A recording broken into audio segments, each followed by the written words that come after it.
Pokémon is much darker than we thought.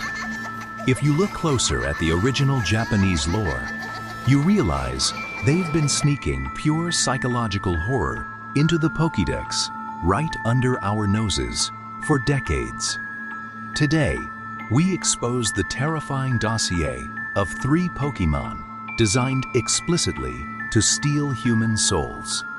Wrap yourself up in a cozy blanket, because Case 1 dossier is about to be opened. Case 1. Introduced in the Scarlet and Violet era, Poltchageist and Sinistcha appear to be quirky, regional variants of Gen 8's haunted T family, Sinistcha and Poltchageist. But don't let the names fool you. Despite their identical T-centric appearance, they share absolutely no biological connection. A separate convergent species, and their true origin is born from pure, lingering malice. It is a curse born from the bitter, agonizing regrets of a strict tea ceremony master who died before mastering his craft, leaving an untethered spirit to possess a traditional wooden tea caddy.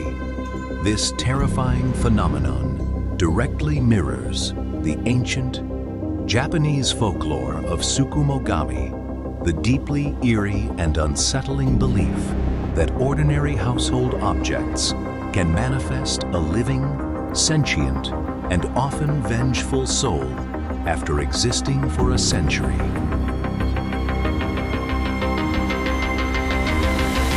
The official Pokédex text actively warns of its predatory nature, revealing that this entity purposefully cloaks itself as ordinary matcha powder, hiding silently beneath the dark floorboards of residential homes, waiting for an unsuspecting human. The moment a victim mistakenly tastes or consumes it, the trap snaps shut, and the spirit instantly and violently drains their entire life force. If you thought the Pokémon Company didn't purposely use this folklore as a blueprint for tragedy, guess again. They hid the ultimate, grim proof of this soul-stealing cycle directly within the trading card game's illustration rare artwork. If you closely analyze the Poltchageist card, you see a young child playing in what appears to be a traditional home, completely oblivious to the danger.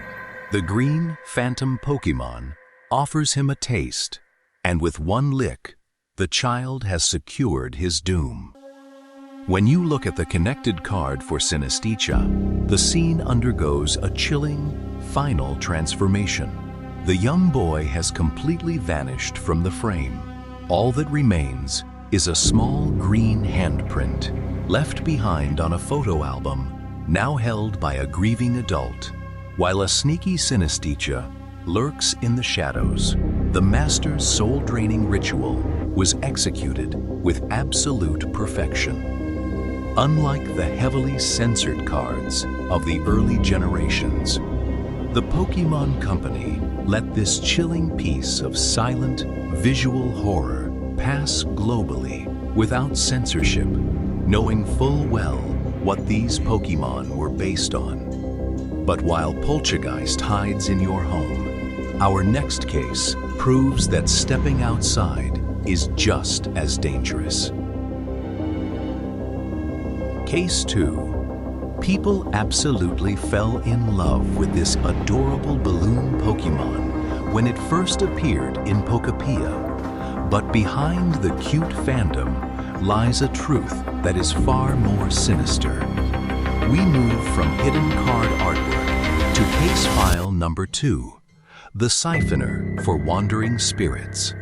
To the untrained eye, Drifloon is just a cute, purple, floating balloon Pokémon, making it the ultimate deceptive bait for the most vulnerable targets imaginable: children. The Diamond and Pearl Pokédex entries ripped away this innocent facade, exposing a grotesque reality. Drifloon isn't born naturally, but is instead manifested from the compressed, suffocating spirits of dead humans and Pokémon. Its predatory behavior gets exponentially worse. Ancient legends documented in the dark history of the Sinnoh and Hisui regions note that it purposefully drifts down to eye level, waiting for small children to mistake its string-like appendages for a toy. The moment a child takes its hand, Drifloon clamps down and actively drags them away into the sky. While the English localization softens this to stealing them away, the original Japanese text pulls absolutely no punches. It explicitly states that Drifloon tries to pull children directly into Anoyo, which literally translates to that world, the traditional Japanese term for the world of the dead or the afterlife.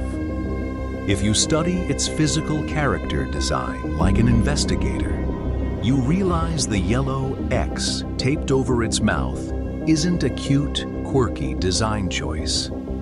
In traditional Japanese occult folklore and Shinto mysticism, placing a sealed talisman or marking a vessel with an X is a desperate, defensive tactic used to forcibly trap a chaotic, malevolent entity inside a physical container.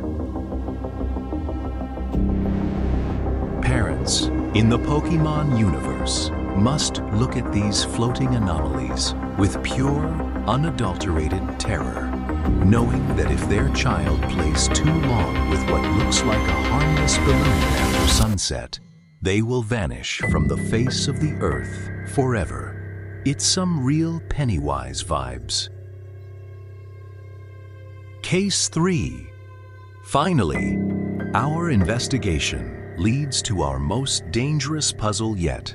Case file number 3. The Forbidden Keystone.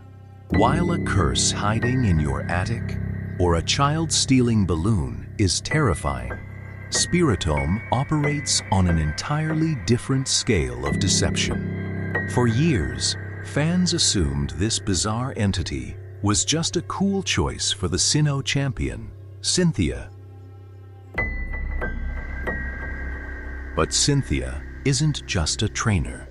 She is a master archaeologist and mythologist, meaning she knew exactly what kind of ancient horror she was unearthing.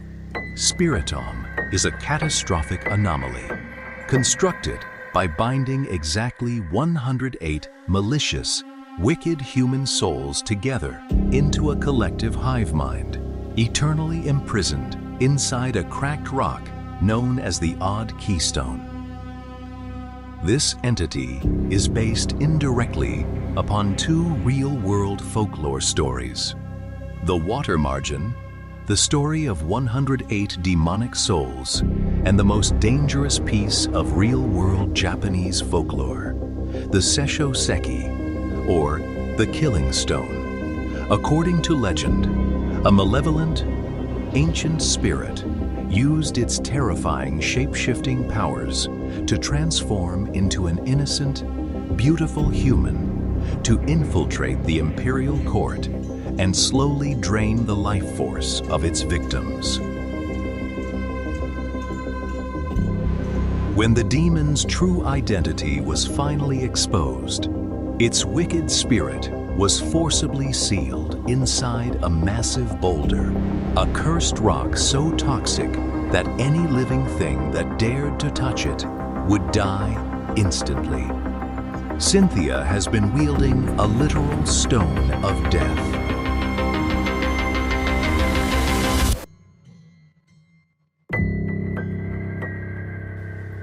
And the Pokémon Company didn't just copy the stone.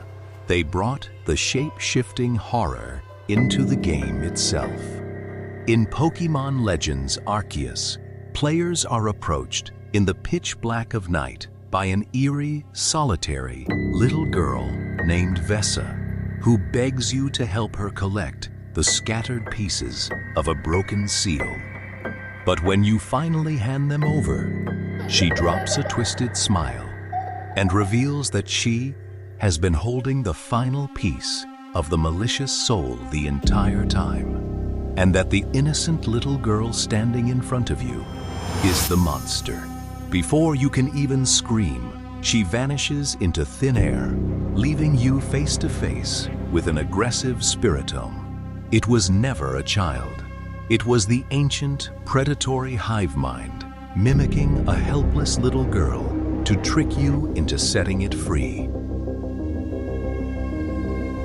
From deceptive tea caddies waiting in your attic, to balloons hunting down your children, to ancient spirits wearing the illusions of little girls, the Pokémon world is a deeply haunted landscape. These cases prove that behind these seemingly cute designs and sparkly card textures lies a dark, unexplained history that the Pokémon Company chose not to erase.